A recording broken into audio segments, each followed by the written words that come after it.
जय श्री राधे। परम पूज्य श्री राधा बाबा जी कहते हैं, क्रोध को भी हम जीतें। क्रोध अपने से कमज़ोर पर आता है। हमारा रोष निकलेगा बच्चों पर, नौकरों पर तथा जिनसे हमें हानि की संभावना नहीं है उन पर।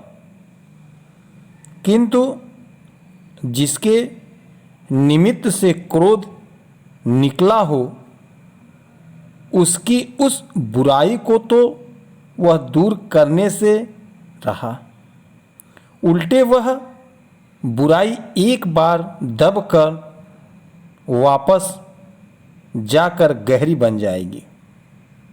अतएव क्रोध से अपना और दूसरों का अनिष्ट ही होता है। अर्थात क्रोध कभी अच्छा फल नहीं देता है। क्रोध से सामने वाले का भी अहित होता है और अपना अहित तो होता ही होता है।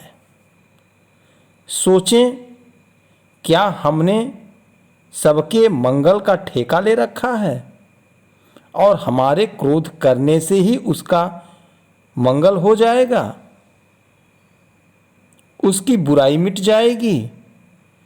किंतु यह भ्रम है कि मैं डांट डपट कर किसी को सुधार लूँगा। अपने बच्चों पर हम प्यार भरा शासन कर सकते हैं, पर उसमें क्रोध की गंध भी नहीं आनी चाहिए। हम जान भी नहीं पाते उन अवसरों पर उन बच्चों का, नौकरों का सुधार तो होता नहीं, उल्टे हमारी आस्तिकता की नींव भूकंप की भांति हिलने लगती है। अर्थात जिसके ऊपर हम क्रोध करते हैं उनमें तो सुधार होता नहीं, बल्कि हमारी ही आस्तिकता की नींव भूकंप की तरह हिलने लगती हैं, जो अभी अभी आगे आने वाली विपत्तियों में हमें और भी खिन्न बना देती हैं। इस दोष को सर्वथा सर्वनाश में जितना शीघ्र से शीघ्र हम कुचल सके कुचल डालें, नहीं तो उपासना का प्रसाद इस वर्तमान नींव पर निर्मित नहीं हो सकेगा। क्रोध की गंध भी उस उपासना के महल की दीवारों में दरार डाल ही देगी। अर्थात क्रोध की गंध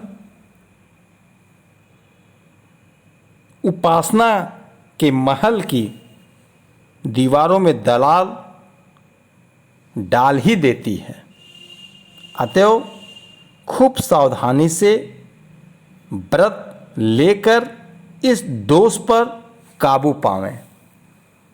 अर्थात प्रतिज्ञा कर लें कि हम क्रोध नहीं करेंगे। कसम खा लें कि हम क्रोध नहीं करेंगे। अगर क्रोध आता भी है तो प्रभु के नाम का जप करना शुरू कर दें। जय श्री राधे।